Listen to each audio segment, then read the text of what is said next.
అమ్మా ఎవరన్నది అది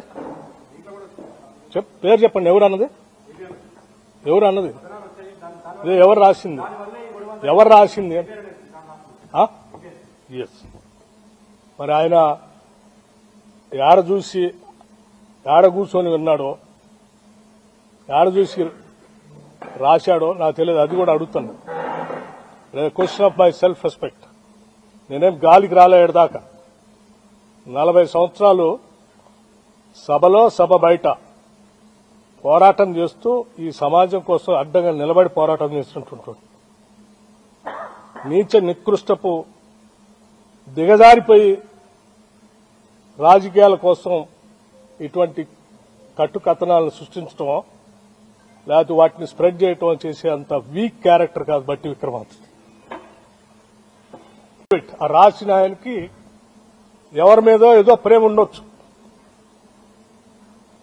లేకపోతే నేను మొదటి నుంచి కాంగ్రెస్ పార్టీలో ఉంటే రాజశేఖర రెడ్డి గారికి అత్యంత సన్నిధులుగా ఉండటం వల్ల రాజశేఖర రెడ్డి గారి మీద ఉన్నట్టు కోపంతో నా మీద కూడా కోపం చూపించడానికి రాసి ఉండొచ్చు. కానీ రాధాకృష్ణ గారి లాగా నేను ఏది పడితే అది మాట్లాడటమో ఏది పడితే అది రాయటమో నేను చేయను. ఎందుకంటే నాకు కొన్ని బాధ్యత, ఒక విధానం కూడా ఉంది. నేను అది చదివిన తర్వాత నేను అందుకే మొత్తం ఆ కండిషన్స్ చదివి I have seriously examined the entire thing.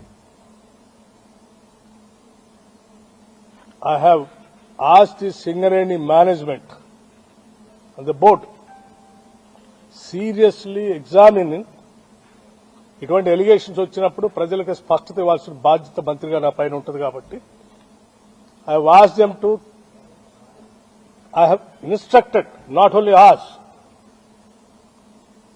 to cancel the tender and go for a fresh tender with all the Government of India public sector undertakings లో ఏ కండిషన్స్ ఉంటాయో అటువంటి కండిషన్స్ అన్ని ఎగ్జామిన్ చేసి మళ్లీ పిలవండి. Don't go by this. నేనేం గాలికి రాలేదాకా 40 సంవత్సరాలు సభలో సభ బయట పోరాటం చేస్తూ ఈ సమాజం కోసం అడ్డంగా నిలబడి పోరాటం చేస్తుంటుంటాడు. నీచ నికృష్టపు దిగజారిపోయి రాజకీయాల కోసం ఇటువంటి కట్టుకథనాలను సృష్టించడమో లేకపోతే వాటిని స్ప్రెడ్ చేయటం చేసే అంత వీక్ క్యారెక్టర్ కాదు బట్టి విక్రమార్క. నేనేం గాలికి రాలేదాకా 40 సంవత్సరాలు సభలో సభ బయట పోరాటం చేస్తూ ఈ సమాజం కోసం అడ్డంగా నిలబడి పోరాటం చేస్తుంటుంటాడు. నీచ నికృష్టపు దిగజారిపోయి రాజకీయాల కోసం ఇటువంటి కట్టుకథనాలను సృష్టించడమో లేకపోతే వాటిని స్ప్రెడ్ చేయటం చేసే అంత వీక్ క్యారెక్టర్ కాదు బట్టి విక్రమార్క. వచ్చిన మాట ఒక బెనిఫిట్ ఆఫ్ డౌట్ ని, ఒక కట్టుకథని, ఒక పెట్టకథని అల్లి తెలంగాణ ప్రజల్ని మభ్యపెట్టడం కోసం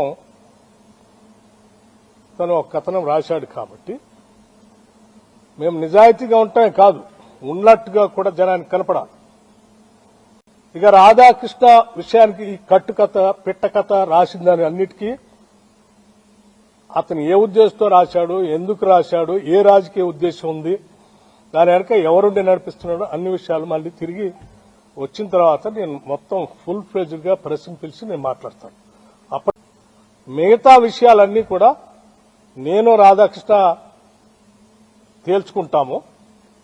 ఇది ప్రజలకు సంబంధించింది కాబట్టి ఇమ్మీడియట్ గా క్యాన్సిల్ ఇట్ అని. నేను ఈ బాధ్యతలో ఉన్నంత కాలం ఏ గద్దల్ని, ఏ దోపిడీదారుల్ని,